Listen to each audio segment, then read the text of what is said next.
Hey y'all. Yeah. We're two goths in a coffin. As if you didn't know. It's literally there. But so we're going to be filming a full reaction video to episode 5, but right now there were like so many developments in episode 4, and there's been a lot of discussion about them, and we want to have our own discussion as well because, you know, we thought it was really interesting, and we want to get into it too because we have a lot of thoughts. For sure. For sure. So, yeah, I guess we'll just jump right into it. We're going to mainly be talking about Louis and Armand's relationship. So let's just, like, dig in. Yeah. Yeah, I think for me, the interesting, developments is that in episode 2, like, because actually, you know, at the end of episode 1, where you have Armand being like, we're going to do this the way that we've done everything for the past 77 years together.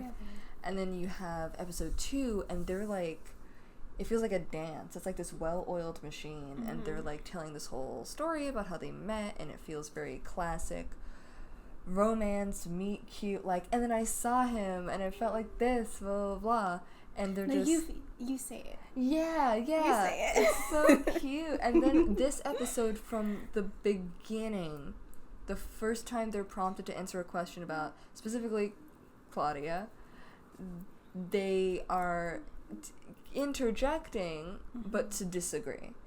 And I love, as a tragedy enjoyer, I love the contrast of episode 2 and then this, where you can feel...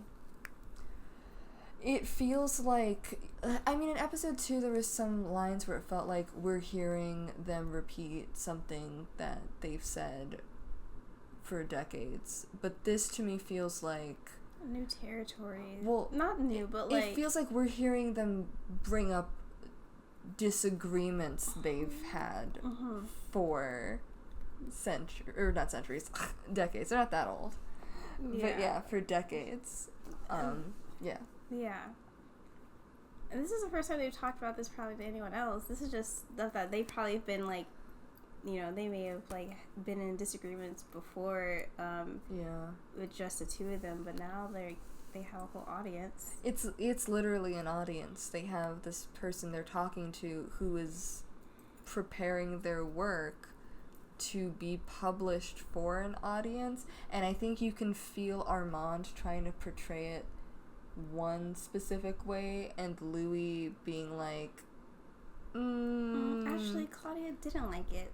Because it's the way that Armand is portraying it is that he, you know, when Daniel's like, how did she like being infantilized? Daniel asked the question, and then Armand is like, well, you know, the coven life requires, you know, some sacrifice of ego, but she handled it, you know, like a seasoned player, while Louis saying she had her problems with it. So it's like, it's an easier, more romantic version that Armand is describing, but it's a more complicated picture that Louis is painting. And I think that's really interesting. And I love that it's centered on Claudia, whereas they agreed when it came to them talking about their own relationship, but once it comes to talk about how Claudia feels, they are not on the same page about it. And that kind of sets the tone for the rest of the episode. Yeah, not being on the same page with Claudia is basically the subhead of the episode, but specifically with how it complicates all of the relationships with each other, and, you know, but yeah, you have that Armand reprimanding Claudia in the theater, and then you have Santiago jumping in to make it about Louis and be like, well, you're complaining about her passion not being around, but you're not around either, and are you guys companions? And the yes-no at the same time. Oh my god, that killed me. If I was Armand, I'd been like, you know what? I need to step out for a long time. Yeah. Maybe into the sun, actually. Yeah. Where is it at? Yeah. I would have been... I would have lost my mind. Yeah, for sure. And then, yeah. But I mean, so yeah, I mean, that also goes into how Louis does have his reservations jumping into this as like a full blown out relationship because of like there's still a lot of baggage trauma there. Yeah, for sure. That's where we start getting into in the Paris Louis and Armand relationship there at this stage. Yeah, because it's been 2 years. It's been 2 years and Louis won't define their relationship. It's scary.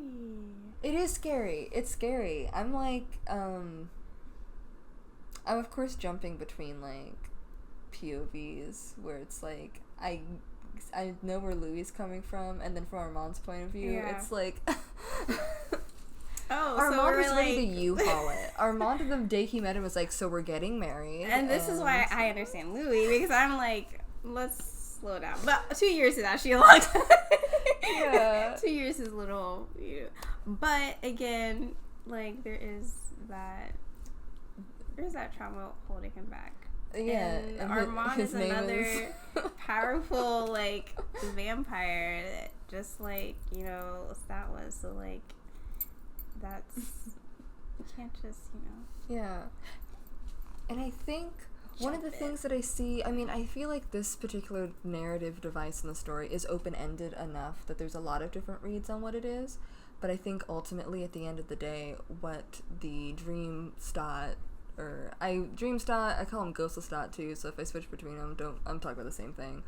Like that version of Lestat that lives in Louis' head that keeps being conjured up in these episodes, to me, above all else, and I think everything else is a like branching off of this center thing, which is Lestat represents his trauma.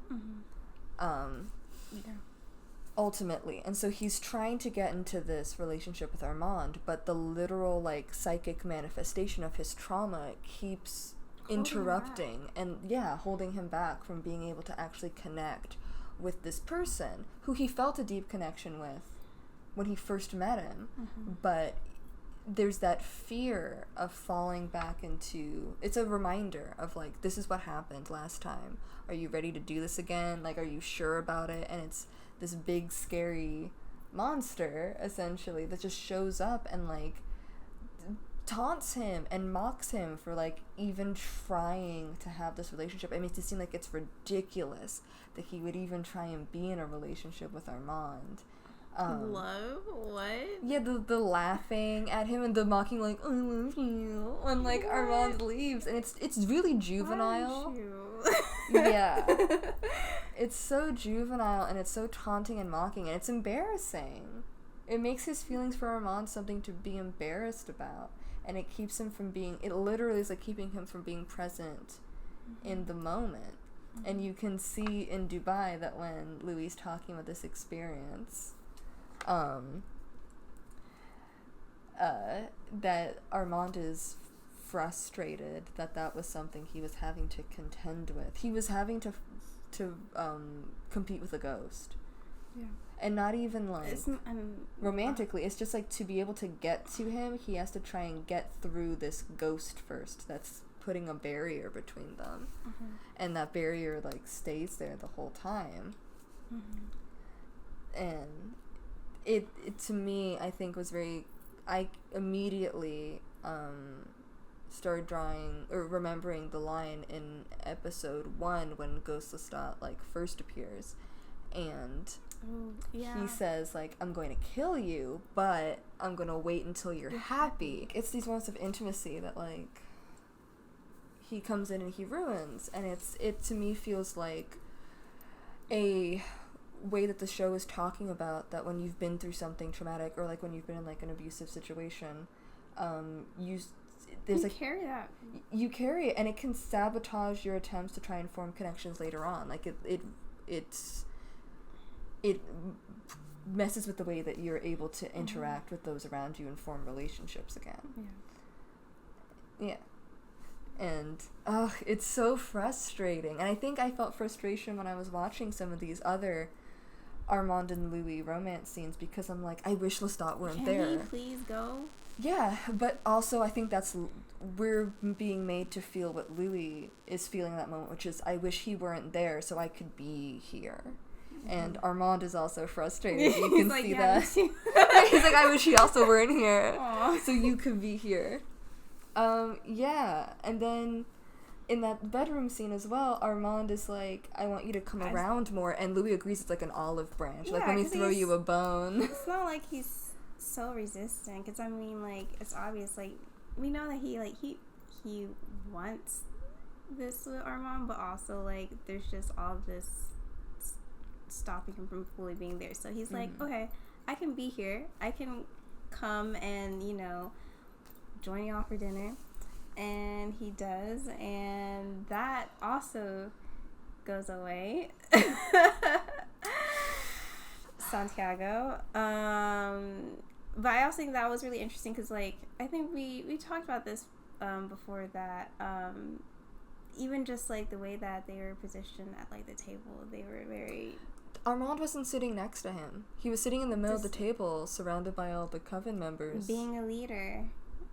You say being a leader, and I think I'm like being a beleaguered father whose kids keep being like, Dad, so-and-so pushed me, and so-and-so did this, that, and the other. And Armand's like, yeah. He's like... Don't stop hitting your brother. And all they got were like stealing glances at each other. Yeah. And then you have Santiago come and act like that and be very threatening towards and mocking in a racially charged manner, I would say. That let's note that down. I need everyone to note that down. The minute it happened, I was like, this feels racist to me, because he's like putting on his accent, which is a very specific accent that cannot be removed from Louis' race as a black man from New Orleans. That is a specific accent he has. And Santiago literally referring to it as putting it on like a costume did not sit right with me. And it's to mock him. It's to make fun of him because he felt like Louis was pretentious because he was talking about art. Like, first of all, this is just me being like, can Louis not, like, have 2 seconds to, like, enjoy, like, he's had a hard time. Can he not just, like, be excited about art? But no, apparently not. Listen, but that's beside the point. Yeah, I said this private, because we rewatched the episode to just have a refresher before we recorded, and I was like, Louis sounds like me in this scene. The look on your face, because I'm like, I've trapped you in the car to talk about art before. Well, you know, like 2 hours. But it's fine.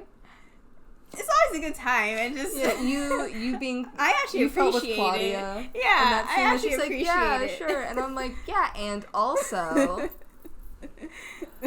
oh my goodness. But yeah, so, and then Armand doesn't defend him. After this whole scene, he has this big show of power, and then he talks to both Santiago and Louis like they're children, and then when Louis is like, I'm dipping, he's like, come back. Yeah. And I think, okay, so there's a lot in that scene that I think ties into stuff overall with Armand in this episode, which is Armand feels like he has no power at all, and so he has all these errant vampire children. I would say adopt, like, step kids, because he didn't sire them. They're just ones he found. They were abandoned by, well, some of them were abandoned by Magnus from the Children of Darkness, so he's the father who stepped up. And so they're like errant, running about and, you know, breaking great laws. Like they said, like Gustavo was running around saying he was a vampire, and you have like all these other things that are running around and doing this stuff, and then you have Louis and Santiago fighting at the table. And then when he's trying to be like, get back here, Louis doesn't. And it just feels so much like Armand has so much power, but he doesn't have any power. Or no one listens to him. And I think that may be a product of Armand also telling the story that that's how he felt at the time, that he didn't have any power, or he didn't have as much control as everyone thought he did, because it certainly feels like what leader in this episode, like he does not have like a grip on those coven members. They are doing whatever they want, and Louis says that later in the episode, everyone's doing whatever they want except for you. Yep. And he's like, I try to make a good life for everybody, and no one wants to follow my simple rules.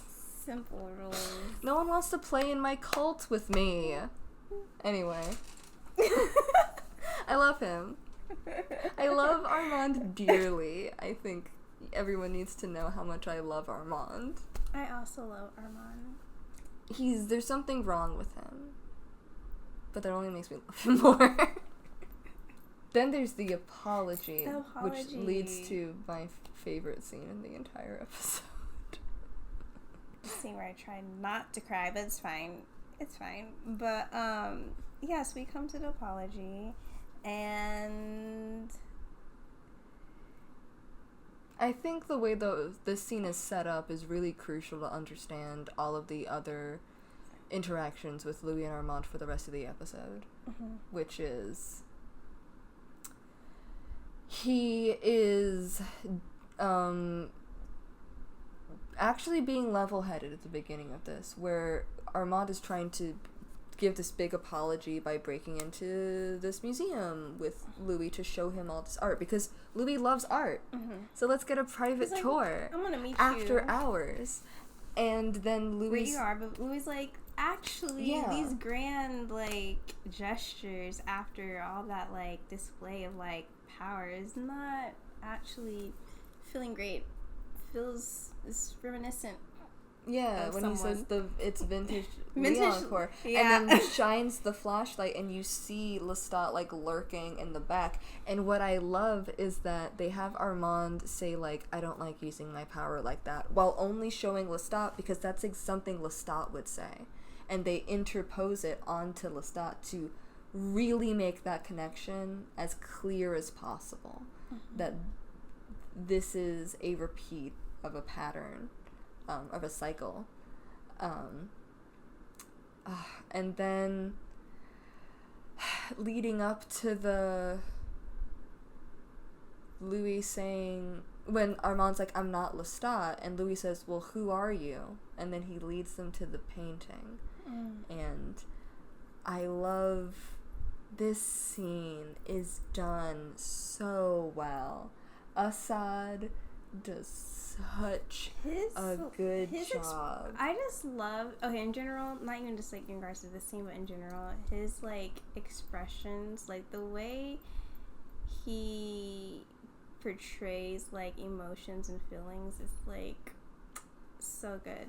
So good. Just like, you wouldn't even have to like listen to his voice, but like that's like also great on top of it. But just like his expression work is like his expression work, but also it's extremely subtle expression work.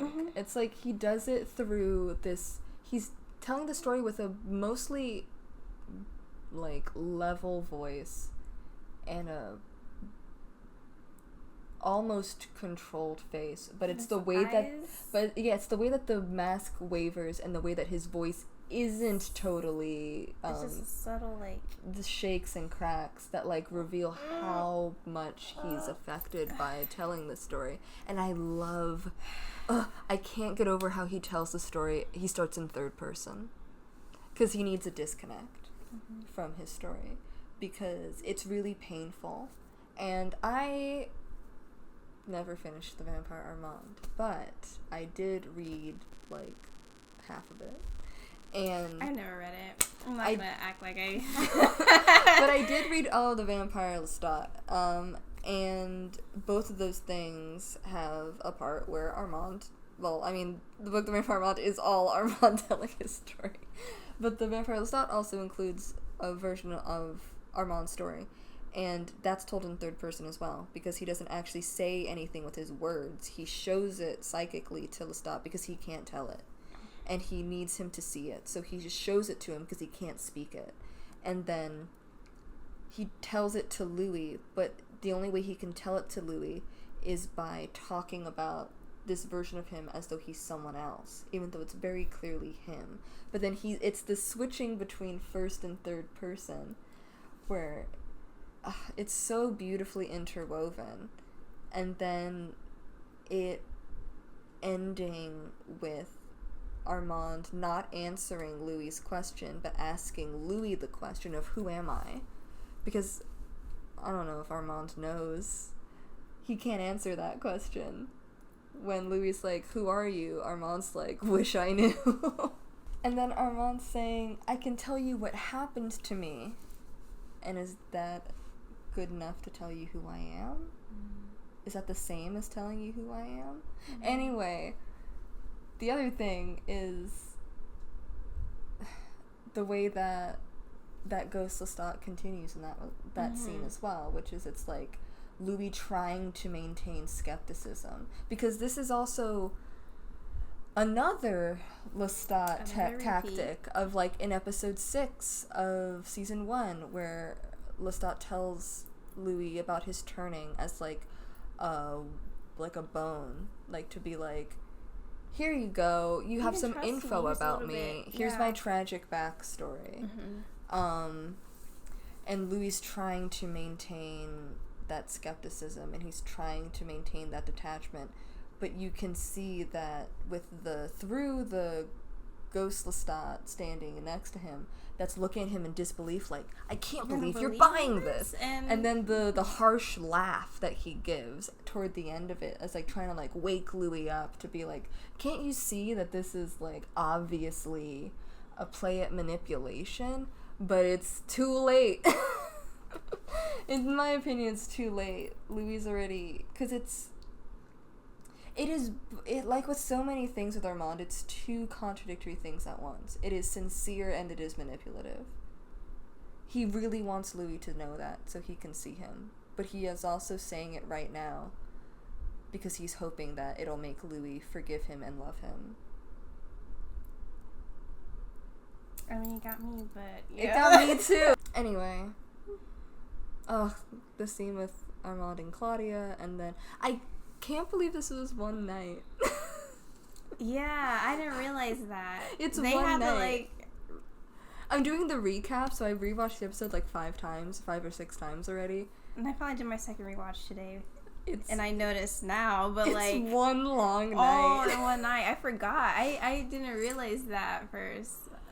That's crazy. Yeah. Oh my goodness. And yeah, so it's one long night, and Louis goes back and he's burning his photographs as like the Ghost Lestat version is trying to not remind him, but try and be like, he's manipulating you. And then Claudia comes in. Oh god. The fight between Louis and Claudia. But it's really important because they get pushed further away from each other at the end of that. Mm-hmm. Because Louis, this whole time, you can tell from the beginning when, like, Armand gives Claudia the punishment and she looks to Louis to, like, say something, and he, like, shrugs. He shrugs at her and goes back to reading his book. Because he's like, you chose them. You chose them over, being unaffiliated like me. And so when she comes back, and she's like, oh, is he your companion now? You picked someone else over me. And he's like, you left me. You left me first. And that's how he feels. He feels that she, by choosing a different family, left him. And she storms out, and he's looking at that picture of Armand, that picture that captured the happy accident that captured the fragility of his soul. The vulnerability. Because super, I don't know, I really love it, especially after Armand is like, no one has painted me in 400 years. And then, but we have this image that's like the most Louis honest picture of Armand that exists. Because even those other paintings were not really a representation of him.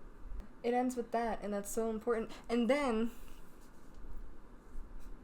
The end of the episode. Oh my goodness, I wish we could have gotten a mic into that bedroom, because I want to hear what they said. I want to hear what they said. Honestly, so bad. I love the argument, to be honest. It feels normal. It's normal. It makes them feel even more just like, this very real couple, because couples argue. And it's just, I don't know. I love it. I love that.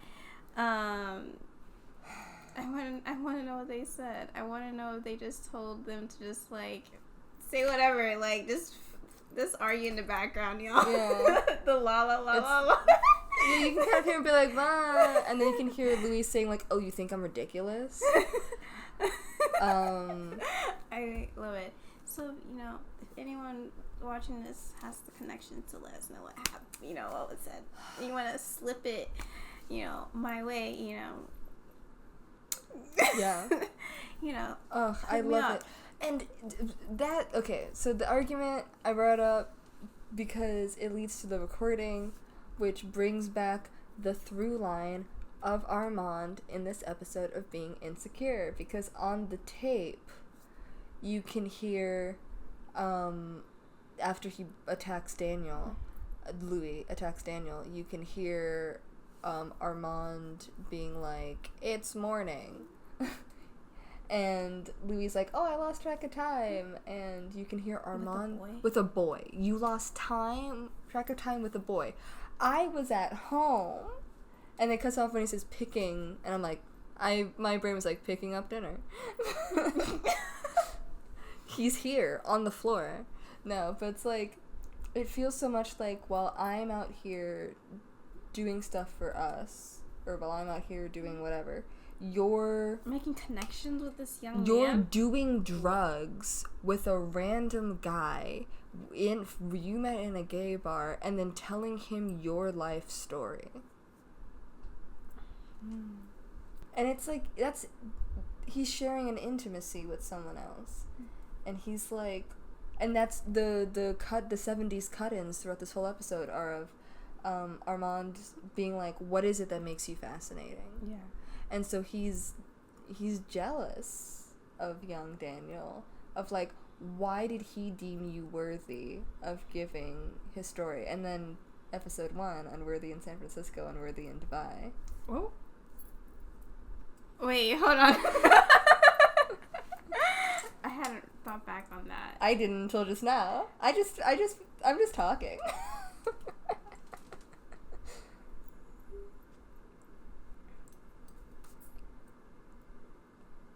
He said that you are not worth any of this. Ooh. Oh my god, I love that actually. I can't wait for episode 5. I know all the people who have gone the screeners have been like, episode 5's really rough. Episode 5's really rough. I am excited. I'm about to have a great time. You don't understand how much I love it when Armand is insane. I don't care what he does to Daniel. I want to see it. Let's go. Put him in a saw trap. And give me the recording. I'm here for it. I want it. I need it. So excited. I hope I'm looking down the lens because I'm not wearing my glasses and that light is blinding me.